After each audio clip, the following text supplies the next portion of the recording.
It's Jared from Strongroots Farm. Welcome back to the farm. It has been a while since another video has come out. We have been delaying because we had some disaster here. We're going to talk about that today. We're also going to do a little farm tour just to kind of catch you up everything that I have done in the last couple of weeks around here and talk to you about some of our upcoming videos. So as I show you the things, we'll talk about what we're going to do, and then you can look forward to those videos. Stick around. I'm going to go through all of them. So to get started, because everybody, based on the thumbnail, wants to know about our disaster and what cost us a bunch of money. And so we were filming and we were working on scrap metal. So we got this trailer full of scrap metal. We just been trying to clean up our barnyard. We have a bunch of scrap metal, angle iron, steel, flat stock steel, a bunch of stuff I got free because it was part of crating and different things, but we have to cut it off to find our useful spots. And so we've been cutting that up. We also had all the fence where we took out our fence line a few months back, if you've been following along. We want to get rid of all that.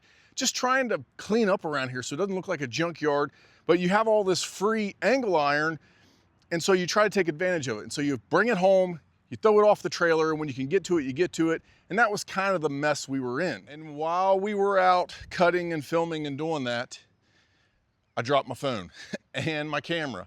So my microphone, which you see, I have a brand new one, and I have a new phone. And because everything busted, it hit the rocks, it blew off while we were filming, and it caused a disaster. So one, it's been a delay, and it was a $400 mistake. So the new microphone, I have the brand new DJI mini mic. Not sure how I like this thing yet.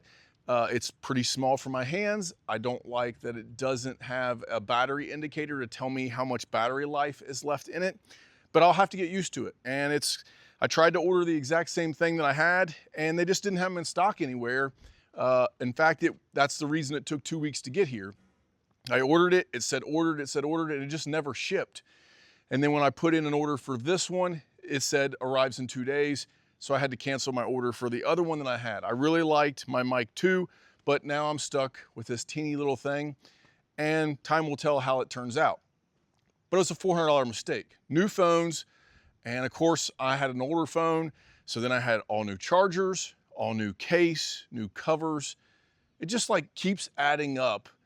They just find more ways to get more and more from you, and you buy a $1,000 phone, and they don't even send you with one little 4-foot cord. So you have to get all these new chargers, new blocks. It just got kind of out of hand. It's been kind of frustrating the last couple weeks. The other thing is it has not stopped raining here. It's just constant rain all the time. So we haven't got to bale any more hay. We did get this farm and the 2 lease farms that I have close to me done, and everything was wrapped, and you saw that video series. Hopefully, if not, click back a few videos. We took you completely through the making of our hay, but we have been able to do some projects here. I'll take you into the house. We're continuing on with the laundry room build, but to go through some of the stuff out here, scrap metal, nothing fancy there. We're just trying to find a local dump that'll take scrap metal. Hopefully we'll get a little bit of money for that. Been cleaning up. And then let's look at some of the other projects that I've been doing, and then I will be making videos on for the importance of them. Let's check it out. Wood chips, yay! We finally got a tree service to deliver us wood chips. So we had a solid wood chip supplier a couple years ago here. We were getting about 50 loads a year, and then it just dried up. They left the area, they weren't cleaning power lines anymore. And so finally, somebody else came back into the area and got a chip contract, and they're cleaning power lines, and they have been jumping loads. Now, it looks pretty nice right now, but they were strung all the way out through here. You can tell it's been raining, and they're tracking up my little area here. We take the bucket tractor and pile those up, and that will become great bedding for us. Wood chip bedding for the cattle, if it's covered out of the rain, has been some of the best bedding. Now there is some risk. One, you get trash because it's wood chippers. They throw pop bottles in there, there's trash in there, they give you little limbs. So you have to deal with a little bit of the nonsense, but for the amount of bedding and organic material that I'm getting for free, you kind of learn to deal with that stuff. Let's look at it in the yard. So this is what we call our upper feed lot. It's a heavy use pad. We rarely use it. It's part of our sorting system, which is over here if you've been following along.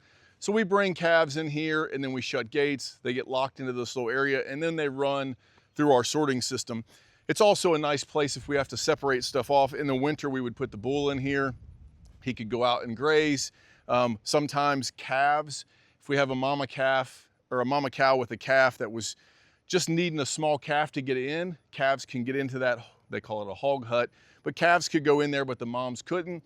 So this was a nice feedlot. It's also something where early in the winter, when water is freezing half the time, we like this feedlot because we can put a round bale ring in here, which is sitting right over here. We can put a round bale ring in here, but calves can still, or cattle can still go out to the pasture. And so the water out in the pasture kind of freezes overnight. And then we can have one here that has a frost-free float defroster in it. So this is kind of that mid-range, half-time water's freezing, half's not, before we really have to go to our barn section to kind of keep the cattle grazing as long as we can. This is what it looks like after wood chips have been brought in. So we cleaned all the manure and spread that, which is another upcoming video. And then we backed in the manure spreader. We cleaned the manure spreader out, filled it full of wood chips, backed it in, put it in the lowest gear that I have, and I kind of idle it down, just like 1200 RPMs, turn it on. We sped the speed up on the manure spreader so more comes out, and you just kind of drive down through here, and it makes like a nice even covering. Got a little bit of a dips and stuff here. I'm not perfect with that thing, but we've got a good 4 to 6 inches covering. So we've been bringing wood chips in here, and we'll put another layer on before winter, before we start bringing in hay. But this is what we use the wood chips for. So the feedlots or high compression areas during the winter, we'll let the cattle go on the wood chips, and then it will also go over here. We have another feedlot like this with automatic frost-free waters. And then of course our shed, our barn is over there. We'll fill that with wood chips. It breaks down very well, and I will make a video about the wood chips. There are some risks with using wood chips. There's some hassles with it. We talked about a little bit there, but I'm gonna make a video specifically about what you have to watch for and what you have to do with wood chips if you're planning on spreading it onto your pasture, which gets me to my next video. So as we said, we cleaned the manure out of here, and we put the manure on our pasture about a week after we baled. So I had 2 or 3 days there where it didn't rain, and I was just barely able to get out on the pasture without making tire marks. So it's a little wet through here. As you can see, it rained 2.5 inches last night, but we were able to spread some of that manure.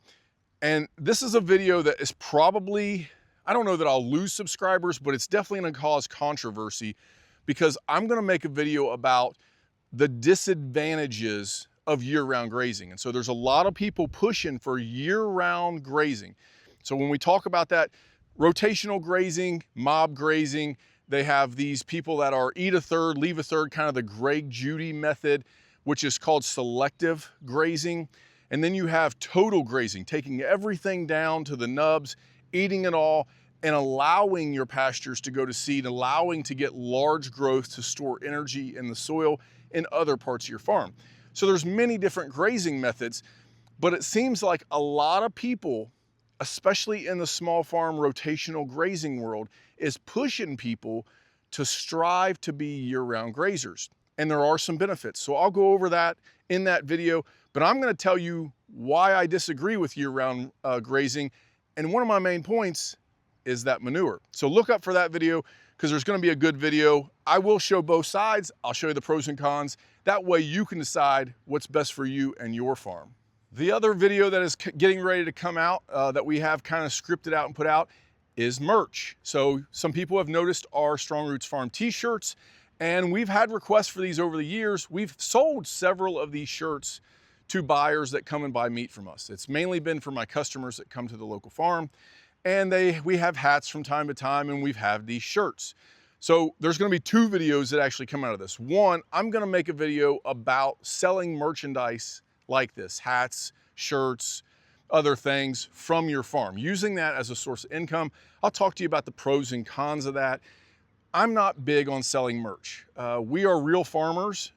We do YouTube to help people, start in this lifestyle. We're not really here to be, I don't know, clinical people that push out content. We're not major content creators for the money of YouTube and selling merchandise. Our money is made, I'm an engineer, I have a job, and from the farm, we just use this YouTube. But there have been people that requested it, which is kind of humbling to me. I'm really humbled that people would want to wear our logo, wear it around, and support our channel that way. So if that's you, if you want a shirt, I'm gonna make a video about the merchandise. It will take you through how to get it, how to get a shirt, how to get it mailed to you, the cost of it, and then so that I can delete it when we sell out, because I bought a bunch of these shirts. Once they're gone, they're gone. And I'll delete that video then, so I'm not getting, you know, confused signals on my YouTube channel. I'll make the other video then about merchandising and how you can do this for your farm. And I will suggest to you a company that we use that makes amazingly high quality shirts. They're super friendly. They're mission and ministry oriented, which if that matters to you, we really care about that here. And so it helps out youth ministries, awesome shirts, super high quality, and great customer service. So I'll put that all in one video as we get that going. Another video we have is my Father's Day gift. So my family actually bought me a stick that helps hold my phone better level, faces me, all this kind of stuff. So I'll take you through this. If you're a YouTuber, if you're gonna start a YouTube for your small farm, is this a useful item? I paid, it's DJI as well. I paid for this, they bought it with my money. And it was a Father's Day gift. That's kind of how it works when you're the father. And so we'll take you through that. I'll let you know how that works out. And my wife has started her own YouTube channel. So my wife's channel is all about art. And so it's spiritual art, but it can be done for anything. She does a lot of what she calls hand lettering. So if you're looking to how do you make signs, how do you make farm signs, how do you come up with this stuff, that's part of her channel. The other thing is the spiritual side of it is drawing out verses. So if you do a daily devotional or a Bible study and you come up with a verse, you do art with that verse and it helps to inform that or reiterate that into your brain. It's almost like memorization through art, and it's a very woman-centric channel. But if you're into that kind of stuff and you want to do art, check out her channel. It'll be down in the description. So we're back and this is what we have gotten completed. We have been working on our laundry room build. So the last video was kind of an introduction. We had the framing done and we've got some cabinets purchased and some different things done. What I really wanted to show in here was this floor leveling. So the floor leveling, how to get your concrete level on a basement. That's a really good technique and there's pros and cons to it, but my camera was dead and I had to do it. And so we're building. So we've got some sheeting done. I will take you through a video on an update of this where we talk about how to insulate a basement wall. We'll talk about how to set up a washer and dryer valve system and the plumbing behind it. That'll be a quick video on just setting up the plumbing, the vent system for a washer dryer if you're looking to do that in your farm remodel, whatever you're doing. And then we're building the washer and dryer up on a pedestal. I've never done this before. I've looked up some engineering specs, but I'm really concerned, and you can tell I'm over beefing this thing up with a 4x4, double studded 2x4s on end. We're gonna put 3/4 inch plywood on top of this, and then waterproof flooring on top in case water comes out of the washer and dryer. But that'll help, we're tall people. It'll help to get the washer and dryer hole up for loading and unloading clothes. And it's also gonna give her room underneath for storage, which the flooring will go underneath there. And so this room has just kind of gotten out of control with different crazy things that she wants. Like we're gonna have a TV up on the wall there and there's no electrical switches in here. The lights automatically come on through a motion sensor light. So I'll go through that and show you how to hook up all that stuff. We've also done a lot of our electrical panel wiring, which I kind of want to take you through that.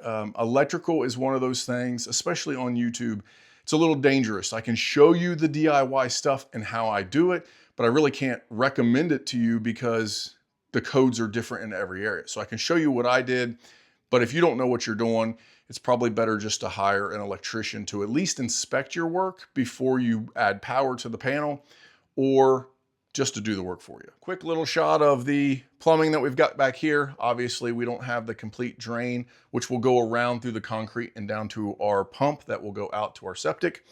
But we'll show you all this. I'll get this video on the codes and how to do this correctly. And we're cheating a little bit because it's not all ending up in a wall cavity like I would on a new build, because I didn't have to. This is a storage closet and it allowed me to save space, but I'll take you through how to do all that stuff. And the last video, which I hope to make this weekend. So this weekend is kind of a special weekend coming up here in a few days. I have an Army buddy who's driving all the way from Tennessee to pick up a half a beef he just wants to buy from me. I suggested that I know some people down that way that I could get him a side of beef and he wouldn't have to come all the way to Ohio. But one, it's a chance that we get to commune together in fellowship, catch up with an old Army buddy, but two, he wants that beef. But while we're here, he's a Christian, he's coming up from Tennessee. Cincinnati has an Ark exhibit, like Noah's Ark. That has nothing to do with our farm, nothing to do with homesteading and farming. But if you have never seen this or would be interested in visiting an Ark exhibit, I hear it's super impressive. It's been here for several years. It's only 45 minutes to an hour away from us, and we've never seen it. So we're gonna get to take the family there as part of a little staycation thing we're doing, get to see this Ark, and if they let me film, I wanna put that on my channel just kind of as an informational thing to let you see that. So lots of videos planned. All of that stuff would have been coming out had my mic and everything not went kaput and cost us money. But we're gonna get on that stuff, keep track of all these videos, keep subscribing, liking. We appreciate everybody sticking with us, not leaving us with our little gap here. But we will get these videos out for you very quickly, some even today. Well, there you have it. Until next time, I appreciate everybody watching. We'll see you then.